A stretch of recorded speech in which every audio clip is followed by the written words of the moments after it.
The survival kit helps us maintain a basic level of capability or survivability as we become more extended away from the truck or our base camp or our partners or even our pack.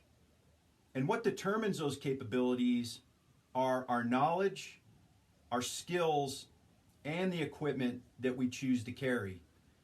Now, what we'll realize when we start packing to go on a backcountry trip is most of what we need to survive a contingency or a mishap, we're already carrying.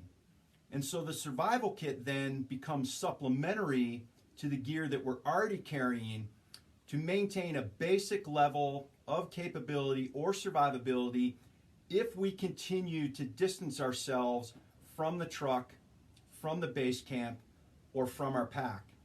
And then what we need to do is we need to allow this to evolve as environments change, or partners change, or our skills and our confidence grows.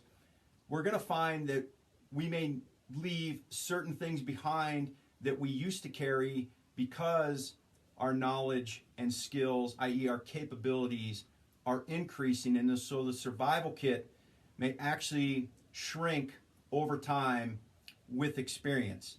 Now, I talked about in the last video about first, second, and third line gear, and really to me, this is the most important because what this is levels of capability that we are building, and then if we get rid of one of those levels, we are doing that very conscientiously, and we've thought through the process and understand what capabilities we're leaving behind and what capabilities we're taking with us.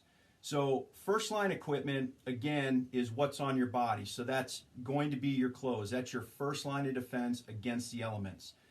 You may choose to carry a few items in your clothing, which is totally fine. So that could be, people will carry a lighter or people will carry tinder. I like to carry a map and a compass, in my pants. But all that would be considered first line gear. So almost everybody, right, unless you're, in the tropics, are going to have clothes on that's going to protect us from those elements. Now, second line gear, especially for a hunter, is going to be basically your optics harness. So this is what, again, we're going to put this on before we leave camp, and we're generally not going to take this off until we get back to camp. So on the optics harness, we're going to carry an increased level of capability. Now, this is where we're going to carry, our phone or, mapping or, a phone with mapping software or an inReach or a signal panel to communicate or to signal. Some basic fire starting. We're going to want to carry the ability to treat water, a headlamp, some basic calories, some things like that. So we're increasing in capability from first line when we get to second line. Now, what we traditionally think of as the survival kit, I'm going to carry anything that I'm not carrying on my first and second line, I'm going to carry in a small fanny pack. So that's going to be my med kit, my tourniquet, my larger fixed blade knife, a small collapsible water bottle, a little bit more food. That's what I'm going to carry in the survival kit. And what that allows me to do is if I choose to leave my pack, I can simply pull that out of the pack, snap it on, complement the optics harness, go on the stock or whatever I choose to do, go down to a water source and get water, whatever the case may be, and I'm taking that capability with me, but I'm leaving the pack. Now, the pack is considered third line gear. So the pack is certainly something that we want to keep. That's certainly capabilities that we want to have.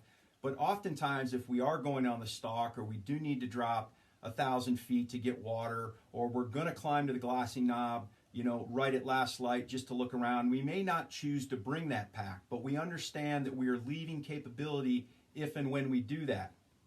So oftentimes in the pack is things like extra clothes. So think your puffy jacket potentially, or your rain gear, small foam ground pad that I often talk about, a tarp or an emergency bivvy, your extra water and food. So things like that. So what we're doing is we're building levels of capability within this entire system, And we're going to call it holistically the survival system, but really it all works together. And when you build it like that, then you can think through your scenarios and modify it to meet what different activities you're doing or different environments, or as your skill sets grow and your confidence grows, you can then begin to tweak and leave things behind and still maintain the same capability with less gear now that you did previously with more gear. So I'm going to post a really detailed gear list of my entire survival kit broken out by first, second, and third line gear with photos so that we can really dig in. You guys can look it over, ask questions, and next week we'll dive even deeper.